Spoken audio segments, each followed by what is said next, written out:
যদি আপনার ফেসবুক অ্যাপসটি ওপেন না হয় তাহলে কি করবেন চলুন দেখে নিই। প্রথমে হচ্ছে ফেসবুক অ্যাপসটি ওপেন করার চেষ্টা করবেন। যদি ওপেন না হয় সেক্ষেত্রে হচ্ছে প্রথমে প্লে স্টোরে ঢুকবেন। আপনার প্লে স্টোরে হচ্ছে ঢোকার পরে ফেসবুক দিয়ে সার্চ দিবেন। ফেসবুক দিয়ে সার্চ দেওয়ার পর ফেসবুকের যে মেন অ্যাপস সেটি আসবে। তো এটা আপডেট আছে কি না দেখবেন, যদি আপডেট থাকে ওকে তাহলে প্লে স্টোর থেকে বের হয়ে এবার হচ্ছে আপনার ফোনের সেটিংয়ে ঢুকবেন। সেটিংয়ে ঢোকার পরে হচ্ছে অ্যাপসে ঢুকবেন।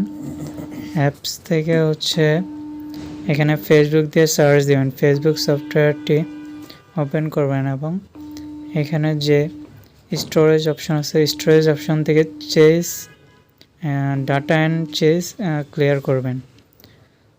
তো তারপর হচ্ছে পারমিশন ঢুকে সবগুলি অ্যালাউ করে দিবেন। সবগুলি অ্যালাউ করার পর হচ্ছে আপনার এখান থেকে বের হয়ে যাবেন। এখান থেকে বের হয়ে আবার ফেসবুক অ্যাপসে ঢোকার চেষ্টা করবেন। এখন হচ্ছে রিফ্রেশ করবেন। যদি দেখেন যে ঠিক হচ্ছে না তার মানে হচ্ছে সার্ভার প্রবলেম। সো এটি কিছুক্ষণ পর নিজে থেকে ঠিক